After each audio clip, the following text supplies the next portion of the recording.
Page 5 now, the phony effort to revive net neutrality. This maneuver in the Senate is nothing more than a cheap campaign ploy. Democrats trying to create another wedge issue over an Obama-era policy that brought yet more layers of government to an industry that is already buried in bureaucratic red tape.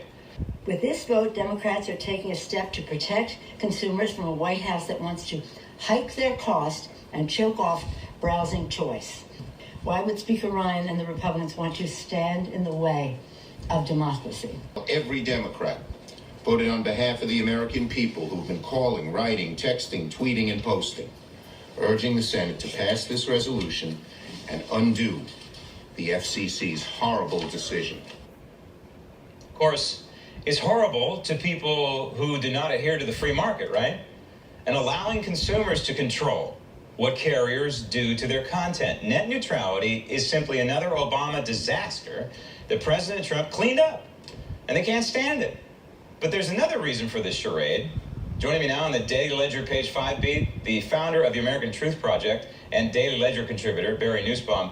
Barry, before we get to the nuts and bolts of this, I'm not making a joke about this, but I think Nancy Pelosi, there's something wrong with her. I don't know if medically she's disclosed anything, but she just doesn't seem quite right. As for Chuck Schumer, well, he's just kind of always himself. And rattling off the Republicans who sided with the Democrats in the Senate, Collins and Murkowski, they might as well be Democrats, for crying out loud.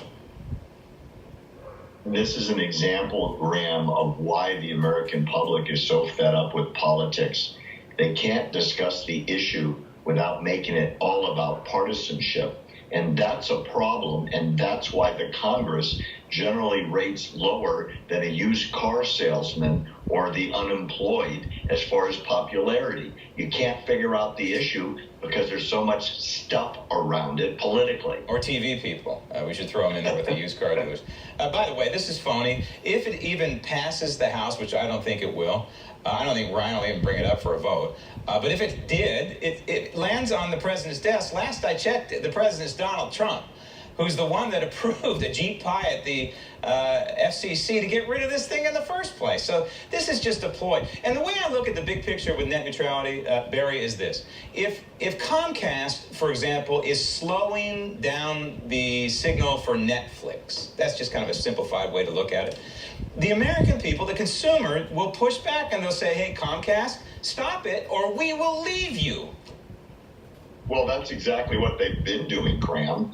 It's not a secret that the ISPs, the internet service providers, want you to buy their content. And if the content on their system is produced by somebody else and it's in competition to their stuff, well, they're going to favor their stuff. It's the American way. You know, there's two sides to this story. From the consumer side, you want equal access to everything. And from the business side, which is the ISPs, you want to be able to decide what you do in the marketplace and let the consumer decide. Right. The best way a consumer can vote is go to somebody else if there is a somebody else. All right, so here's the big question. So why are the Democrats doing this? Well, we have this thing called an election coming up in November, and they're out there doing massive polling, trying to figure out what is resonating with the voters to drive people to the polls. First, they started with taxes. Those numbers were pretty awesome in the favor of the Democrats for some reason early, but now as people have kind of figured out, wait a minute, I do have more money in my paycheck, and there is more money out there. Maybe I am getting a raise, and my company is giving us more money. That one's kind of fading. They're trying to hit on Obamacare. You know, the evil Republicans are taking away your health care. And so they must have tested this one and found out that maybe it resonates a little bit if they concoct it a certain way. I got news for you. The testing is humongously in favor of net neutrality. It's one poll is 80% of Americans, Republicans and Democrats included. Another poll is like 83 to 85% of Americans. Consumers want to be able to buy whatever is out there. They don't want someone else to choose for them. And when that question is posed that way, they vote for open access, unrestricted flow of information to all products. So that's now going to be the Democrat issue. They've lost on the other 4 or 5 that you've mentioned plus the Russia probe and the Mueller investigation and so on. They need something to run on that doesn't sound like we just hate Trump. Yeah, well, it would be nice for the Republicans to have a response to this, and that is, hey, we're deregulating. We're returning free to the free markets, and that's what this president has done, I think, marvelously, and maybe more so than any Republican president in the history of the White House. Barry, thank you.